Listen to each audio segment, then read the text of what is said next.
Chapter 2, Life's Chemical Cocktail.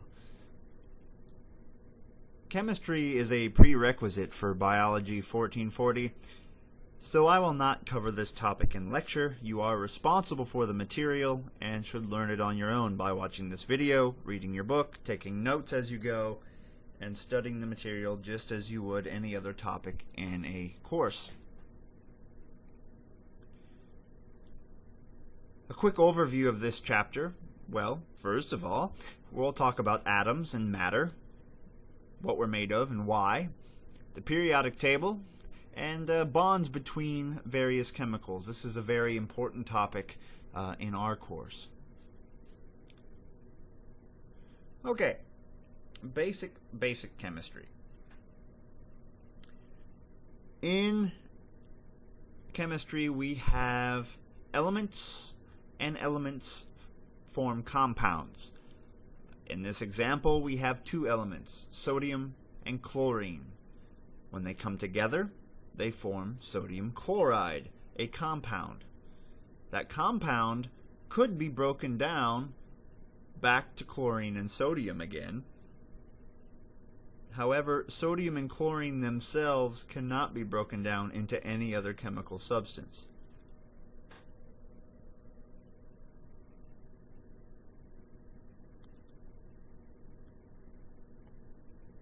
There are four elements that we call essential elements that make up the bulk of the human body, as well as most other living things on Earth. Those include oxygen, carbon, hydrogen, and nitrogen. And then the other elements, the trace elements, tend to make up much less, in this case less than 4% of a human body. So of the 90 naturally occurring elements, only 12 are found in any real substantial quantity in living things. Those 12 can be seen on the right side of the screen here. But only 4 of them are essential elements, those that are found in massive quantities: carbon, hydrogen, oxygen, and nitrogen, the essential elements. If you were to take all of the elements in your body and sell them, you would be worth a whopping $1 to $2. However, if we were to take the more complex compounds in our body and sell them, we would be worth much more than that. So we are in biology, and you will come to realize that biology, well, it is the study of living things, but in order to understand what you're looking at, what you're studying, you have to understand physics and chemistry. This topic, of course, focuses mostly on the chemical side of things, and as we progress, we'll move into biochemistry and then into structures of cells and functions of cells and how organisms work. So first things first. Atoms. All physical matter is composed of atoms. So it's the smallest unit of matter that still retains the properties of an element. So elements are substances that cannot be broken down into any other chemical substance. And an atom is the smallest unit of an element.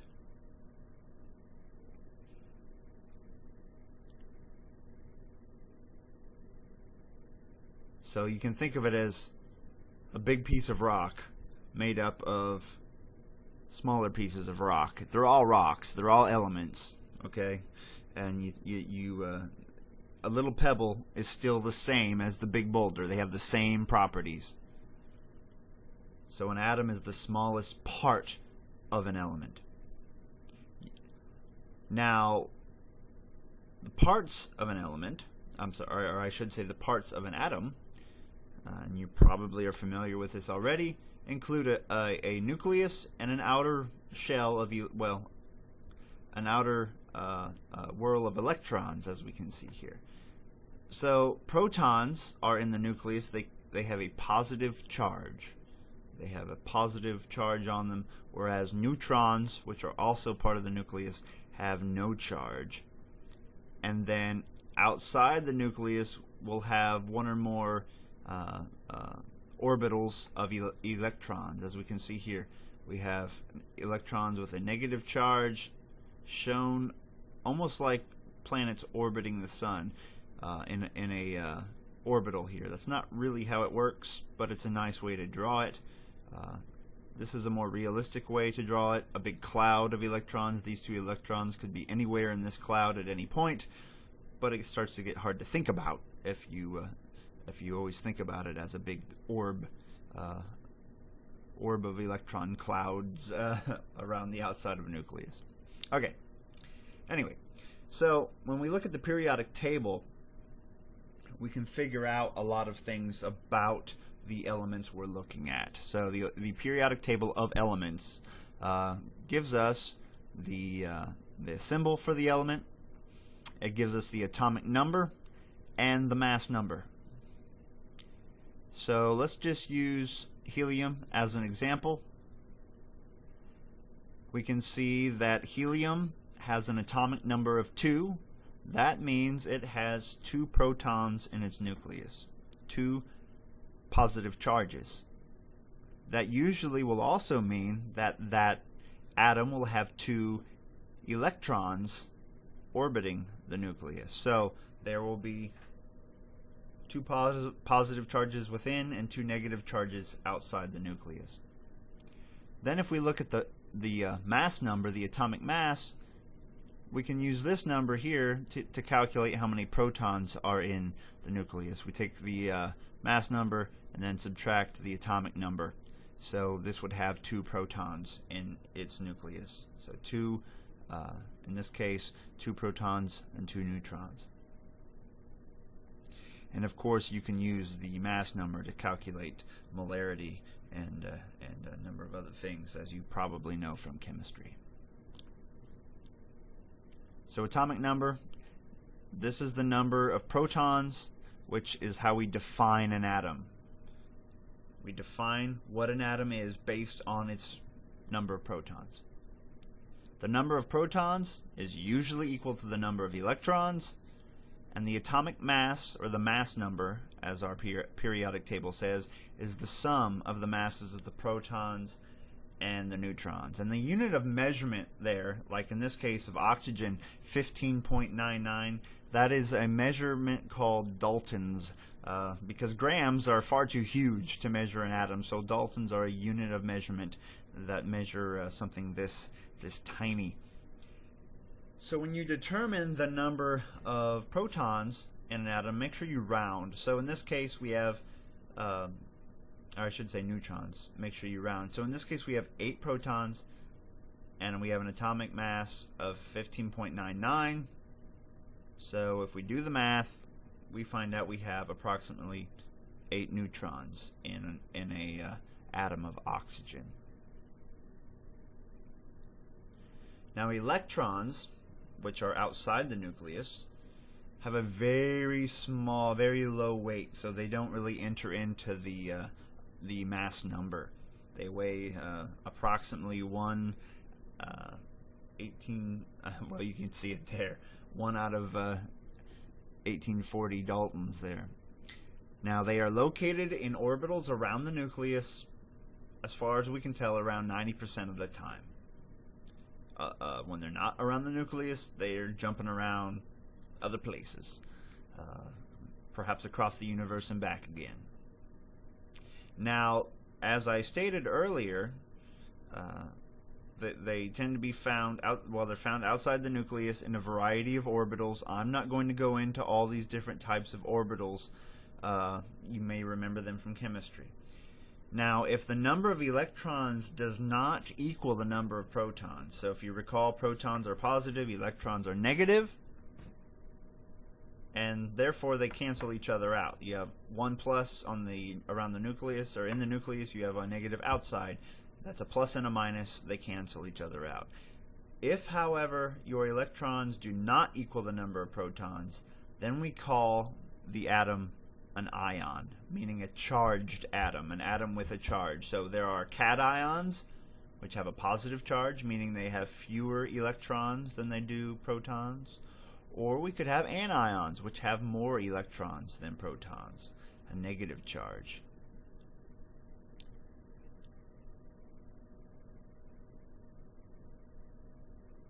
And I just want to point out that an atom is mostly empty space.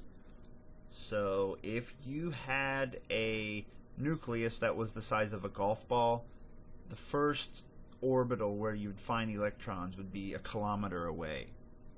So an atom is essentially mostly open space with a few of these other components, these subatomic particles, occupying that space. So we defined an ion. We should also define an isotope. These are atoms that have different numbers of neutrons. So carbon-12, for example, the most common type of carbon, or carbon-14. So carbon-14 is an isotope. It has a different number of protons, and they tend to break down, releasing energy. So subatomic particles are given off, and our carbon-14 will break down actually into nitrogen. So you may have heard the term half-life. That's the time it takes half the number of atoms in a particular sample. So for example, a sample of tissue from a fossil human or something. The time it takes half of the carbon-14 atoms to decay into nitrogen. And that would be approximately 5,730 years. We use isotopes a lot in carbon dating. You look at the number of carbons versus the number of nitrogens, and you can figure out the proportion and then figure out how old that particular specimen is. Now, I'm not going to talk much about the shapes of orbitals around a nucleus, but I will talk about these energy shells. Electrons that have a lot of energy will be further away from the nucleus than those that have very little energy. And you can think of this like a ball bouncing down the stairs, as they say here. Let's just so down here would be the nucleus, up here's the ball. The higher the electron is, the further away the electron is from the nucleus, the more energy it could release. So if you think of a ball already at the bottom of the stairs and it falls off the last step, it doesn't have a lot of energy. It won't go very far. If you release a ball from the top of the stairs and let it fall all the way down, there'll be a lot of energy released. That ball will bounce all over the place, ricochet off, hit your sister in the head, and then roll under the couch. So if we look at this model of a nucleus down below, or of an atom down below, we have a nucleus at the bottom. We have these various energy levels. So the more energy an electron has, the further away from the nucleus it will be. If an electron gains energy, it can change which energy level it's in and get further from the nucleus. Or if it loses energy, it can fall towards the nucleus, and some of that energy will be released as it falls to a lower energy level. This is very important, especially later on when we talk about photosynthesis. So we have these major elements. We know what an atomic number and mass number is, and we can also draw the electron. We can draw electrons around the nucleus based on how much energy they have, these various energy levels. So let's look at lithium here. The inner energy level will always contain 1 to 2 electrons. If there's more than 1 electron in the atom, it will have 2. So hydrogen only has 1, but helium has 2. Everything else has 2 in that lowest energy shell. Now, outside of that shell, we can add more shells depending on how many electrons we have, but those outer shells can hold up to 8 electrons, and they're the most stable when they have a full set of 8 electrons. So 8 total electrons in that outer shell. You can see down here, let's look at argon. Argon's a noble gas. It does not react very much to other substances because it is very stable. It has as many electrons as it can possibly hold. It has 1, 2 in this inner whirl, 1, 2, 3, 4, 5, 6, 7, 8 in its middle whirl, and then 1, 2, 3, 4, 5, 6, 7, 8 in its outer whirl, or I say whirl, I mean shell, the energy shells. So it's very unreactive, whereas something like oxygen has the inner shell full, but its outer shell only has 1, 2, 3, 4, 5, 6 electrons in it. It still has room for more electrons, which means it will probably be somewhat reactive.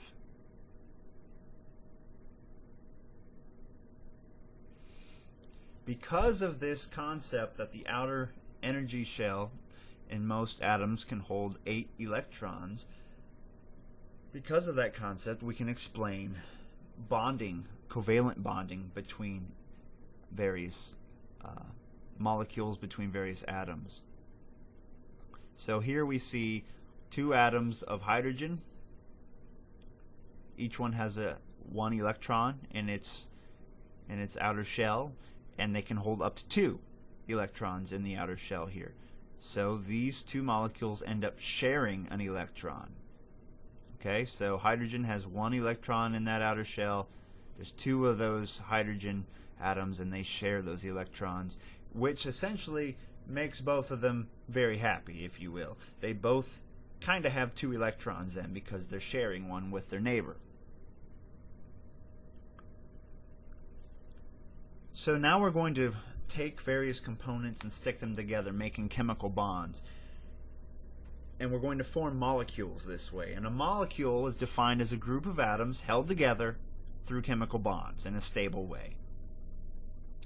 And we have another term here, compound, which we've heard already, is a molecule composed of more than one element. Instead of just one element, like molecular oxygen, O2, 2 molecules of oxygen, we can have compounds like H2O, 2 different kinds of elements hooked together. And the types of chemical bonds we'll talk about are covalent bonds, ionic bonds, and hydrogen bonds. All very important for this course.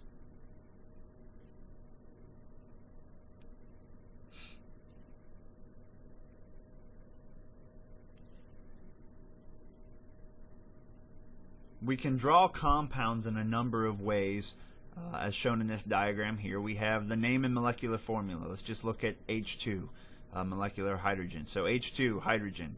We can draw it showing the distribution of electrons. So here's that outer shell of electrons. Each has a single electron in it, and they're being shared between these 2 hydrogen atoms, making a molecule of hydrogen.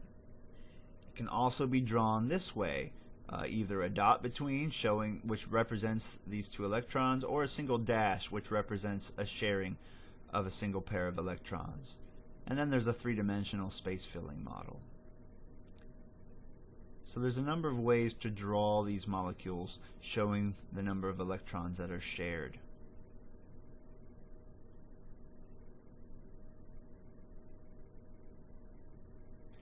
And we'll find out that some atoms are better at borrowing electrons than others.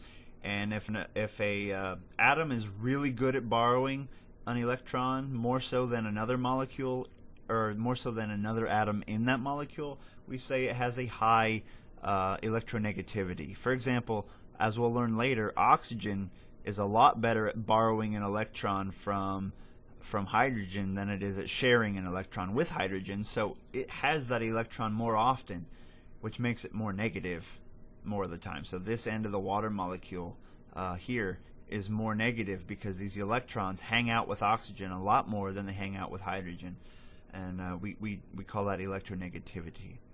And you'll often see this sigma symbol representing electronegativity. We'll look at it later on in the water chapter. And the strength of the bonds between these atoms making these molecules, the strength of those bonds depends on the number of electrons shared. So if you look here in this case, we share 4 electrons amongst these oxygen atoms making molecular oxygen. So we have 2 lines drawn here. We have 2 different bonds formed. So we'll talk more, as I said, about electronegativity when we hit the water chapter. But just to show you on the periodic table, things become more electronegative as you move up and to the right on the periodic table. And when you have two things bound together that have the same electronegativity, meaning they share electrons equally, we say they have nonpolar bonds. The bonds have no charge.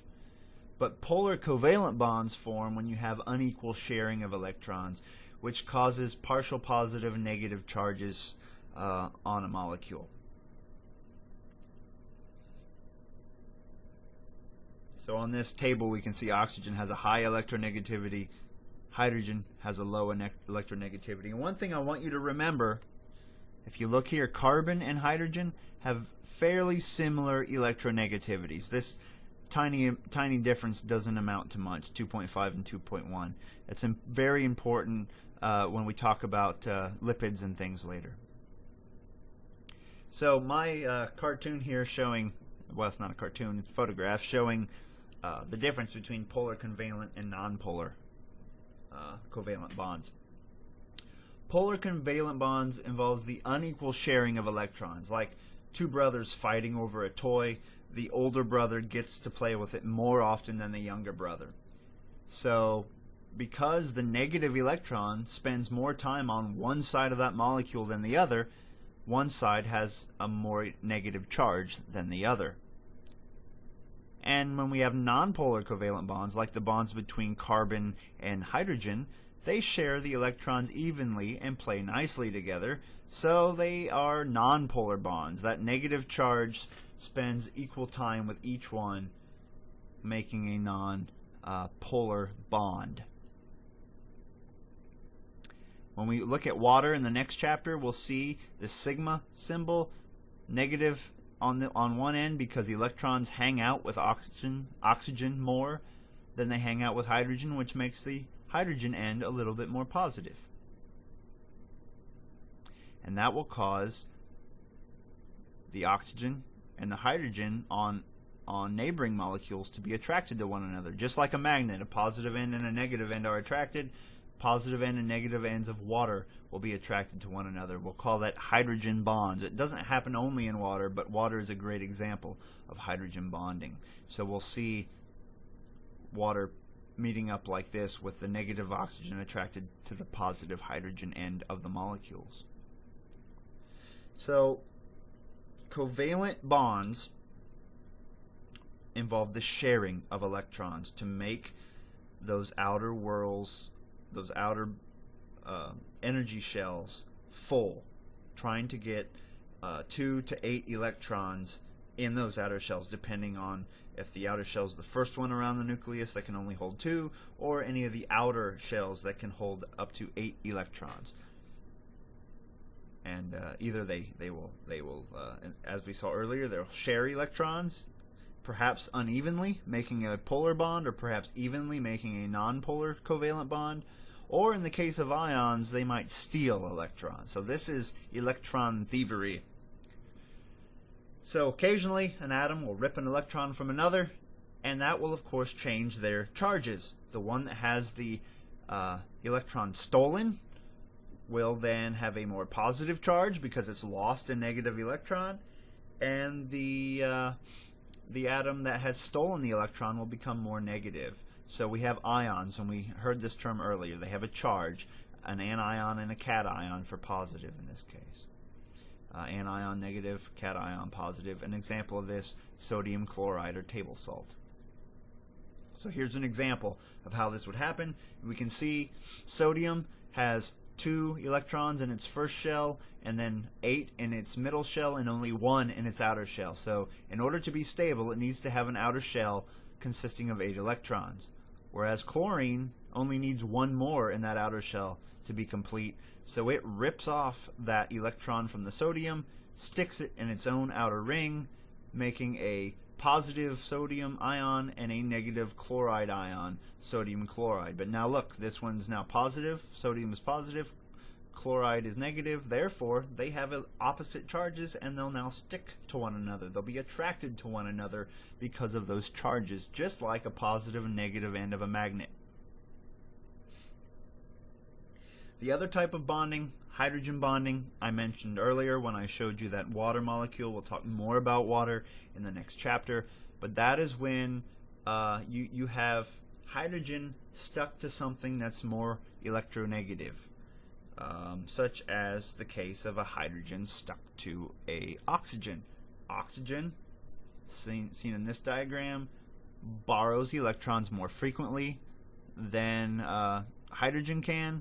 So hydrogen does not have that negative charge very often. It's gone for most of the day, if you want to think of it that way.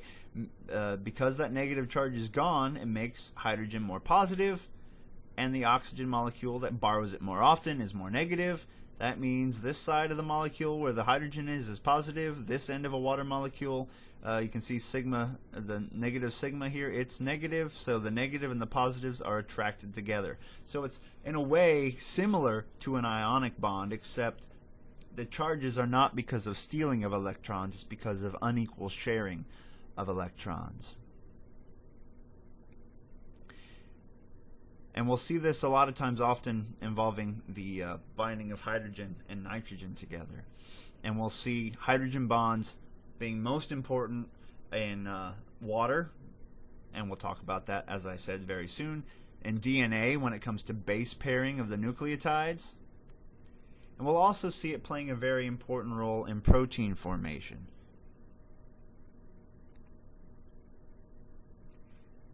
So in order to make new substances or break substances down, whether we're digesting or building chemicals within our bodies, we need to form and break chemical bonds, and that is basically a chemical reaction, breaking chemical bonds and making new chemical bonds.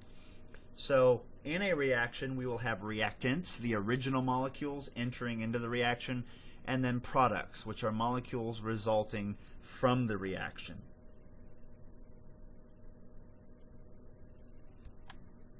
In this case, 6 molecules of water, H2O, plus 6 carbon dioxide yields C6H12O6, which is a very important molecule known as glucose, a sugar, a carbohydrate, and it will also yield 6 oxygen molecules, 6O2.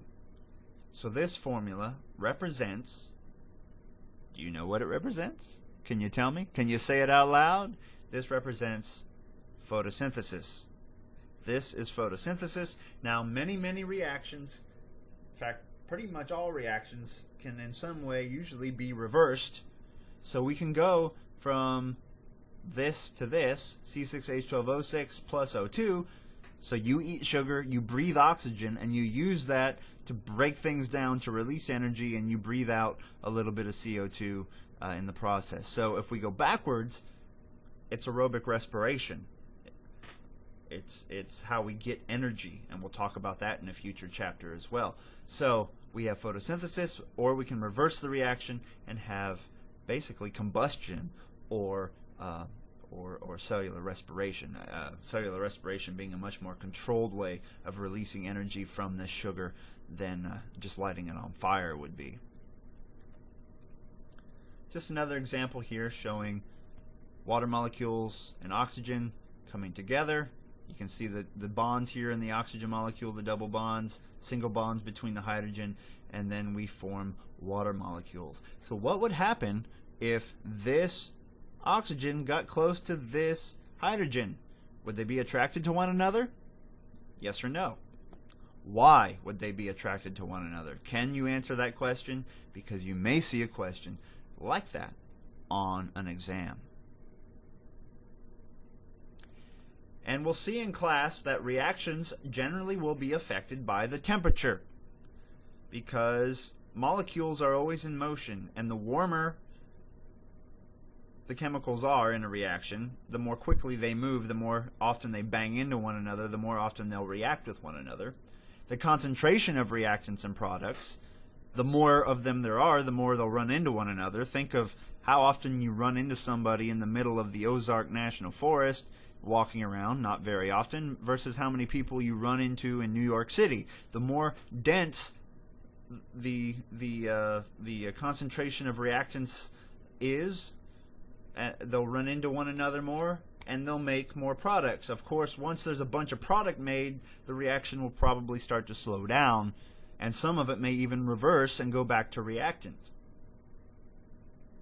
And then we have catalysts, something else we'll spend a lot of time on in this class. Catalysts are basically, when we talk about biology, we generally talk talk about enzymes, which are organic catalysts or biologic catalysts, components that will speed up a reaction or lower the activation energy of a reaction, speed up a reaction, and allow it to take place at body temperature. So we can kind of counteract the need for a high temperature or unnecessarily high concentrations of reactants or products by using enzymes. And we'll talk about those in a couple chapters from now, actually. So that ends the lecture. Make sure you go back and you make sure you understand what atoms are, what they're composed of, how you read the important parts of a periodic table, what compounds are, and how atoms are attracted to one another, and why. What kinds of bonds did we talk about? How do they form? And then the basic definitions for what compromises a chemical reaction and what influences the rate of a reaction. I will see you in class soon. Adios.